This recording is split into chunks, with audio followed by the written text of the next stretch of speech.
for Leftovers, considering that they went up against teams like Dignitas, Fnatic. So still have to put that bit of a caveat in that we can't just simply look at the numbers, we have to put them into context. This is also where we have seen in HGC Europe the very rare return of double support. We've seen a little bit of Karazim Ariel coming in, two very rarely picked supports. Thank God that we see that. Thank God, Leftovers moving in and banning out that Samuro. I have faith in their draft now and this map pick from them.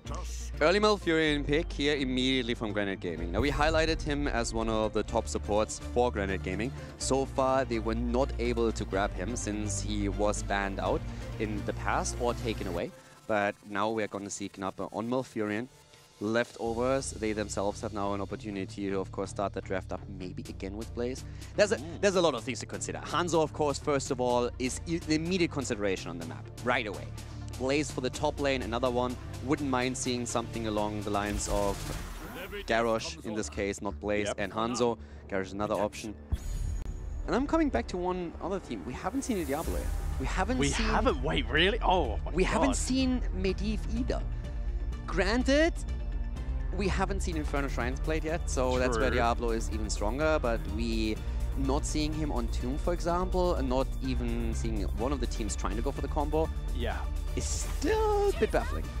I mean, I cast double region here, Open Division HGC China. Coming from HGC China playoffs where Diablo is like the #1 tank with Garrosh, Medivh is picked by CE and SPT all the time, and Blaze is just never picked at all. It's such a weird swap to see, but the fact that we're not seeing it when it's more popular in Europe in these games is a little weird. Exactly. In Europe, it's normally all about Diablo and about Garrosh. Those are really the two that we're looking at.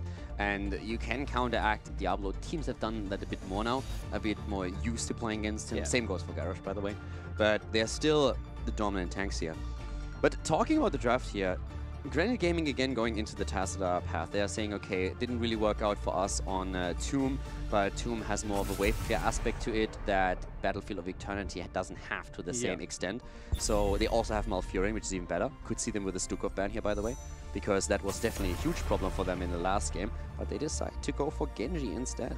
I think Granit Gaming might be going for pretty much the same strategy. I think they might just pick up Phoenix again. I'm going to be absolutely honest with you. If they play the exact same draft, I like it here a lot more than I like it on Tomb. I would agree. They're still missing the immediate lockdown, but overall, like I wouldn't mind if they did the same thing but swapped Stitches for ETC maybe. Muradin could also be pretty reasonable. Something with a little bit more immediate immortal damage. The one thing that I want to see is if Leftovers think about going for Stukov, I would really love to see Blaze on that. So that they have a layered defense. I guess you could swap in something along the lines of a Tyrael as well if you wanted to go for it, but I would really love to see Blaze and Stukov. Stukov alone sometimes struggles with saving targets. If you have a Blaze in the equation, it's a bit easier for you. But the silence made a huge impact in the last game, and it was really difficult for Granit Gaming to play around it, and there we have it. I'm loving this particular double pick now. Psychic Caldor rears his head once again. I was thinking like potential other option could have been maybe Artanis for blinds, seeing as you are already up against the Tracer Tassadar. But Blaze, like you said, immediate ally protection more as opposed to relying on the blinds. We do see that ETC, and this is a Thrall coming in. Now, here's the interesting part. This could be solo lane Thrall with Echo of the Elements. They could Crash Lightning anyway, because this is a good map for it. You spend so much time fighting in the middle, or you could put Tassadar in the top lane and be very cheeky.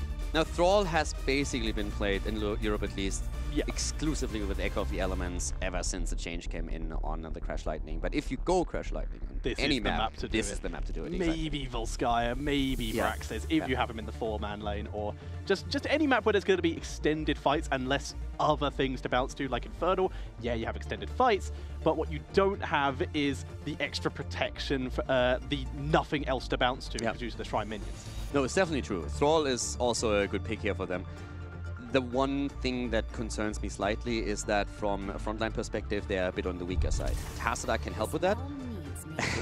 And that's why we have Li Ming here now as well. Now, DAB on Li Ming can be absolutely terrifying if you're going to see him here. But as I was just starting to say, the frontline sustain, or let's just talk about like beefness, let's talk about hit point pools.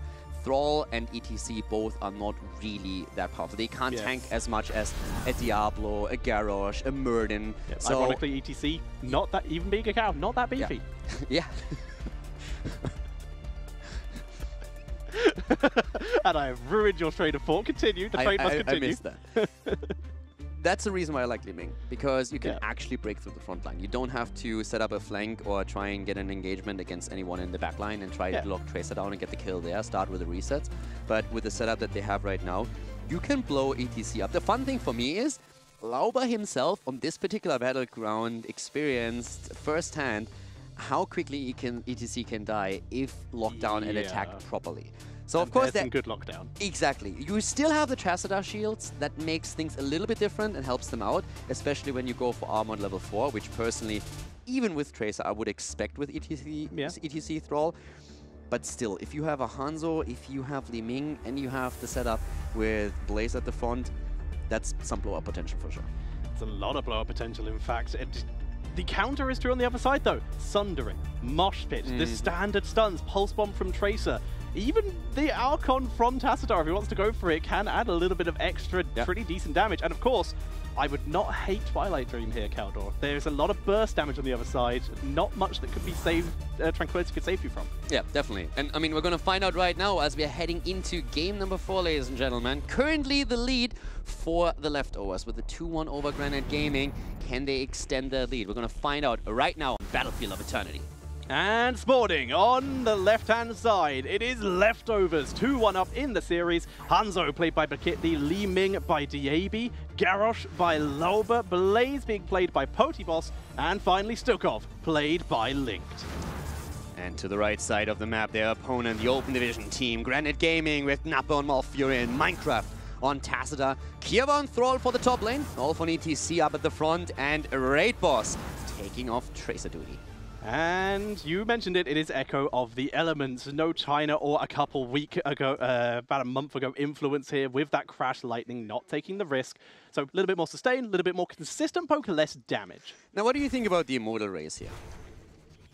I like Granits, honestly. They have pretty good in terms of damage if they get a chance, but if they don't harass Leftovers at the same time, Li Ming immediate burst damage, Hanzo with the Scatter Arrow build, Leftovers will 100% win if they aren't harassed. The problem is also if you can defend with Leftovers and you just send Hanzo over, he alone can really chunk it down pretty fast. It's just the poke potential that we have that I think is a bit better on Leftovers side. We have Tassadar with a Storm, which is really annoying, but it's not quite as powerful as Li Ming with a full combo or Hanzo himself. And it could definitely become a problem in the later stage of the game.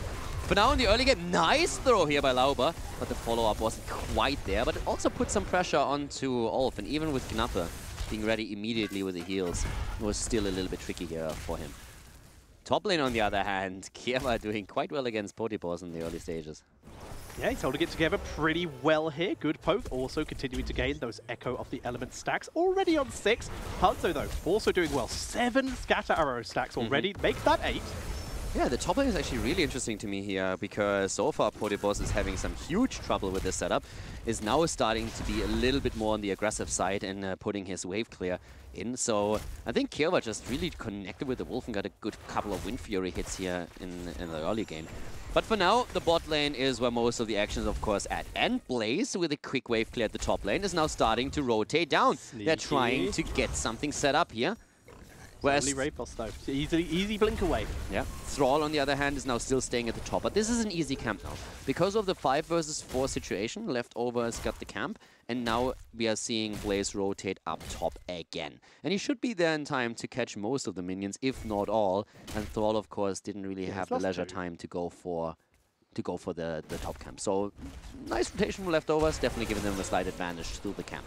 Yeah, two minions lost isn't so bad. The camp XP easily makes up for that. As you see that begin to push in, Raid Boss, slight harassment onto DAB. Those arcane missiles not landing for any kind of counter damage. Okay defense so far, this camp not getting too much structure damage. Yeah, but still able to push this back. And by now, both the teams have level 4 talents. We're going for Broccoli once again, for Malfurion here. Nothing too crazy in level 4 talents just yet, but as expected, the extra armor on Tassadar, even with the Tracer composition, to make sure that the front line is a bit safer making sure that ETC and also Thrall can venture out a bit further when they're trying to set the engagement up. I love it. They need it. When there's so much CC against them, every bit of armor can be incredibly useful. ETC gets a little bit of his own thanks to his trait, but needs to be a little bit more careful. Echo of Elements completed under 3 minutes. That is hugely because of the rotation that we saw from Blaze down to the bot lane, because it allowed Kiava at the top to just completely go into the minion wave without having to fear any repercussions. Great job here by Thrall, so to make sure that for the first Immortal already, he has the extra charge on the chain line. That was the quickest broccoli death I ever saw. Blocked it, thrown in for the defense here on this mercenary camp. It just gets deleted here. Such an early mercenary camp here, but it seems to be working out. Poti takes crazy damage. Now we see the Fallen Shaman camp of Granit. It's going to get way more value here because Granit have already cleaned up leftovers, which means they can start focusing on the Immortal, whereas leftovers, they also focus on the Immortal, leaving only Blaze to deal with this Fallen Shaman here. Kiava cannot just simply continue to poke against the hero the entire time now that Echo of Elements is completed, and that's a huge game changer once that you have the talent quest. And Blaze already experienced that firsthand, but both of the solo laners are still up at the top lane. The 4 versus 4 setup is down here. Ulf with a slide from the side, trying to go for Hanzo, and he is down. Great kill by Raid Boss and ETC. Body blocks on Lover. You may have Indomitable, friend, but you can't cleanse the body block as Raid Boss chases him down, but the damage output isn't there yet. But this does give them crazy immortal control as they begin to burn it down, despite the amount of damage Hanzo was able to do earlier. Absolutely key kill that we just saw coming in from Granit Gaming. Great job by Ulf setting it up and coming in from the side, completely unnoticed from leftovers.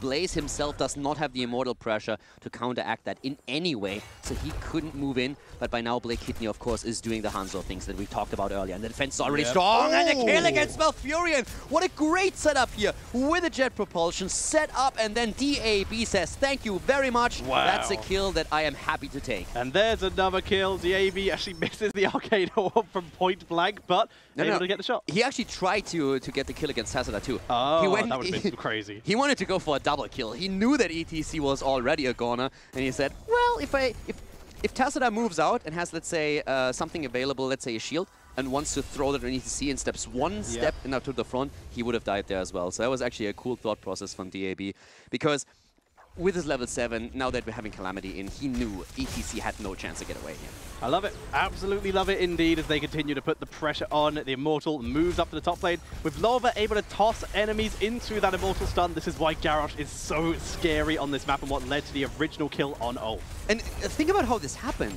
The original kill against Hanzo put Granit Gaming into the driver's seat, and they won the halftime show. And then Leftovers came in swinging with the kills you just mentioned, and now they are in a perfect spot here. I love that denial. We saw the attempted thrusters coming in, denied by the power side of ETC. Really enjoy that. But this sport's still going to die. It was a lovely little prevention of extra kills, but there's nothing you can do about this. Now, Thrall has been busy at the bot lane, so Granit Gaming was trying to make sure that they're not falling too far behind in experience, and so far, I kind of want to say it worked out. You are 1 level behind, but you have to, of course, consider that an entire fort and 2 towers were eliminated at the top lane. So it's still not too bad for Granit Gaming. It's all about the question, can they race to level 10 before the second Immortals are becoming important? Because Leftovers, they will definitely take the early heroic abilities. If Granit Gaming with ETC on the side here can get a kill though, attempt, but no cigar in this case. As we see Loba just cleaning up the minions as quick as possible with the help of DAB, and they still have control of this top lane pretty easily. Now the question is, of course, what does Leftovers do with level 10 now? Let's find out. Do they aggressively push for the bottom fort? I think they should. They can definitely dive behind it, and they have the layered defense through, especially the bunker, of course. So they should aggressively try and take that structure here after they take the camp. They have an entire level lead, so make the most out of it now, and I feel they're setting up for it already. They're grabbing mercenaries, so it looks like they, like you said, will probably push bot lane with this mercenary camp as well. They know their opponents aren't even close to level 10 yet, not even halfway through level 9.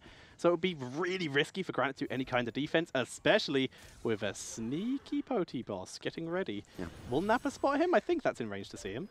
They can go into an Enhancer arrow. There's the arrow, and now they need to go for the jet propulsion. Oh, recall the silence. There's the toss. Stay in that silence, Tracer. And down she goes. That was close. That was close, but the nice toss by Garrosh guaranteed that. But that's exactly what we, of course, expected. Getting the flank in, using the level 10 abilities for the aggression. Now, Kiava gets value at the top lane as a trade. So the fort goes down, there's still pressure, they're even stealing the camp away. Great job from Leftovers, really running with the advantages they have. But Kiewa at least got some value, and now the level 10 is in play. And we see Tranquility again. Thrall also holding back his level 10, at least for now. Not showing Sundering or Earthquake, but the race has started. It is at least an even fight for Granit Gaming, but of course they lost a lot of structures already. Yeah, and the longer they wait, the more Hanzo will Hanzo. And there is the halftime show straight away. It's just so fast with that full scatter arrow build already stacked. Mercenaries being taken for both teams. To be honest, at this point, the hero is getting so ridiculous that we just not talk about Immortal races anymore. We could just like say who Hanzos is down first. Oh, the taunt on ETC. If they can kill him off, that's a huge amount of fight potential lost. There is the Earthquake. Pretty good for the slows, but the massive shot prevents Rainboss going in. He goes in. Easy kill on Linked. Now there's two heroes in this bunker. Ulf moves in. Double mosh pit on both the tanks. The Archon doing good damage. He finally killed off by the damage from Blakitli. Loba gets out on almost no health. It's a 1-for-1. Putty Boss on the retreat here. Great job by him to get the jet propulsion and saving Garrosh in this case.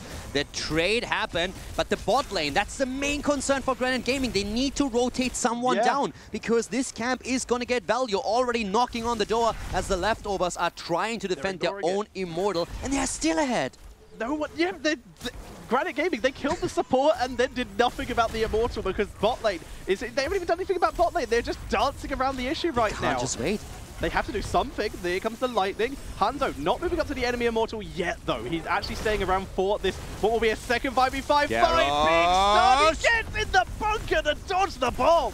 Great job here. Lauba still alive, and now all of a sudden Kiewa is in trouble. The bot lane still getting value for the Leftovers. The wall already halfway gone, and that is pressuring towards the key. Granit Gaming needs to react, but that means that they have to give up on the Immortal up at the top. They don't want to do that. They don't want to risk it. They come back. They just tapped with Thrall, and they're setting up the defense again. The poke advantage really showing for Leftovers. Hanzo and Li Ming so good. Thrall finally moves down to deal with bot lane, but this means Leftovers begin to creep forward to get the poke. Grilling kill also completed, so another small power spike here for Blaze as we're going into the fight. The poke continuing, and as we see that happen, level 13 gets dangerously close for Leftovers. I really am enjoying what Minecraft is doing, though. Those quick side storms. He is the poke potential for his team on the Immortal now, which is buying them so much time. Oh, just moving in, mad cow moding it as they pull back a bit here. Careful of Loba. The longer this fight goes on, the better we're going to see for ETC getting Mosh Pit back off cooldown. Yeah, but at the same time, the 13 is what concerns me a bit. It's still a fair share away,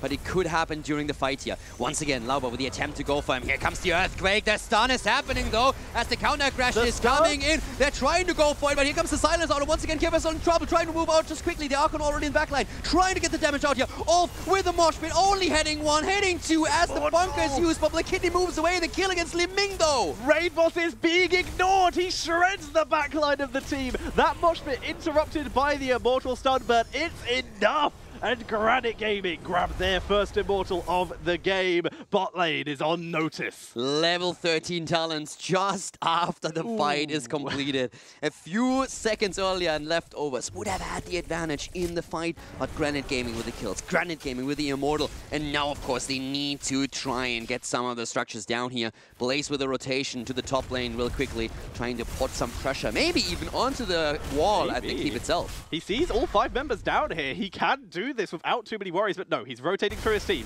Needs to help this, because this Immortal, shield down, but it's got full health as it moves in. Rip Fountain, as we see Granit Gaming. They've used basically all their heroics, so this gank from Blaze could be so risky. Level 13 is hit though, but the immediate movement, Dragon Arrow does not hit anything. The taunts, the silence is pretty good onto the backline, and Blaze with the perfect gank. Taken out by Blaze. Thrall is down. Lauba is also in a bit of trouble as Raidboss was trying to go for him again, but the Pulse Bomb just doesn't do enough damage, and now Knappe is falling victim to the aggressions of Hanzo. Double kill for the Leftovers, ignoring the Immortal for now as they are looking for more. They want to chase, and they have the wave of force here, trying to go for all of the silence. The slows through the oil are all there. He moves out barely just before Hanzo can complete the kill. That Tash shield was 100% clutch. Absolutely saved his life there. Immortal went all the way through the front wall and did a pretty decent amount of damage, but those kills have given Leftovers a pretty big XP boost here. They're still ahead, still a full level ahead. Well, about half a level, maybe 2/4 to a half or 2 quarters. Thanks, brain. Math on stream, the usual. At the same time, though, I mean, you're absolutely right. It's not only the lead and experience that we're talking here. It's also being able to steal the opponent's camp away is huge. Not because it did anything right now, but because you eliminated for the next Immortal phase. So there's not going to be any pressure on the top lane against you. You yourself can still take yours, and so that's going to put them into a decent spot. I like this, by the way. With Blaze at the bot lane, Leftovers decided that they can't take the camp, so they just set up to see what happens from Granit Gaming's perspective. There was a chance that Granit Gaming just sends 2 heroes up top and tries to take the camp and rotates with the rest, maybe into the mid lane, maybe to the bot lane. If that's the case, then Leftovers have an easy fight and some easy kills. But with Granit Gaming fully committing to it, Leftovers just decided, okay, it's time to move back. We're not going to accomplish anything. Tracer gets taunted, actually. There's the Dragon Arrow, but not enough CC for the follow-up as the silence was not on point there. The thrusters from Blaze also dodged by Kurwa. It's a good idea, but still, as you said, the silence from Link was not in the perfect spot. If Lauber gets the throw into the silence, then there's a decent chance that Tracer goes down here. Yeah. Leftovers, of course, they want level 16. That's the dream here. Getting the 16 talent before we are fighting for the next Immortal, that would be great. But for now, they can focus on their camp first. But Granit Gaming is, of course, pretty aware of what could potentially happen here. So they are willing to fight for this. They know this is a potential fight on 16 for them. Ulf moves in very bravely here. See it, though. He gets kicked over the wall, but Lauber taking huge damage. Stray Boss moves in. Nice bunker. This could be the game-turning play here as Lauber takes huge damage, but is tanking on the point. There's the sub by HGC. Down he goes, and Granit get the steal. Leftovers with a bit of a risky move. Leftovers' thought process here was, yes, we know our opponent wants to have the fight before 16, but we have a bunker, we have taunt, we have also the silence, we have the lurking arm on the spot. We will have the better position for the fight, and it turned against them. Because Granit Gaming was absolutely willing to take this around their tranquility and the sustain that they had. So now we have a 4 versus 5 for a few more seconds, and Granit Gaming has started to catch up in experience. So Leftovers taking a bit of a risk, trying to take the camp, and it backfired. We see the immediate move in onto Potiboss. Bunker is off cooldown, though. Quick silence by Stukov. Easy save on Potiboss. But this means the Immortal is currently being ignored, but Tracer is finally going to be able to start this while Kura soaks his team towards 16. Li Ming had to move back now too for mana again, as we already have a slight lead taken. But this is 16 versus 16 that we are talking about in a few seconds, and there we have it. That means double storm for Tacita. That's huge. Also, when we're talking about Thrall, he has now a Thunderstorm available to him. So that's going to be another big one for these fights here. And of course, the 16 talent on the other side also going to be super impactful as we're talking about it. The kill! Thrall getting wrecked in that engagement. Dragon Arrow just dodged. That could have been so much worse if Raid Boss was hit by that too. But it is now a defensive position for Granit Gaming. With Thrall down, they don't have the split soak capabilities they did before. Now they have to take an unadvantageous fight here, as Tracer does do some good damage to Loba here, but their main tank Ulf is getting poked down by Li Ming. And Tacita already got nearly destroyed there with that flip that we saw from Lauber. The poking is just too strong right now. The entire time, one Li Ming combo after another. Hanzo with the scatter shots firing in. 7 seconds until Thrall is back, and the hits just keep coming as Granit Gaming is about to lose another Immortal. Ulf trying to force something here, pushes his body into the line of fire, but the Immortal's already gone. If they can get some kills though to counter the push, that could be the deal here. Minecraft from behind with the Archon, looking for Potiboss here. Easy pulse bomb, and Poti with the last second. What? The last second shield and the into the fray by Lolba, and Potiboss gets out of there. Lauber going beast mode there. He already literally ate an arrow in the earlier game to save his backline, and now he just goes in and keeps his companion at the front alive. Great throw here, making sure that Potiboss survived this. And now with the shield gone, here comes the arrow. Do we have the follow-up? No, easy quick move out by Granit. They survive. Baseball by Ulf, preventing the Groundbreaker from Garrosh, getting himself out as well. The Immortal down to melee mode. Ulf gets chunked by Li Ming here. But this Immortal will be defended. This keep will survive. The keep will survive, but it's going to take some serious damage here for sure. Going to be down to roughly 50% health after this engage. And we still have that lead in experience, but no keep down. So important here. 7 kills against 5 leftovers. And I mean, we are in game number 4. Leftovers are in the lead. If they decide this map in their favor, then they only need 1 additional map win to stay in HGC for phase 2. That's all they need, but Granit Gaming looking to shut that down. They're still even levels, barely, but they are still there. They have control for the moment. Psystorm's being dropped, cleaning out the minions here. And right now, with the keep alive, honestly, structure-wise, it's the same. It's all down to that 2-kill lead that Leftovers have. This is just such a fun series. This is absolutely awesome. The previous games were great, and now here we just see both of the teams fighting for this HGC spot, fighting for every single inch of the map left over, so the slight lead. And again, we have the rotation coming as Blaze from the bot lane is starting to move in.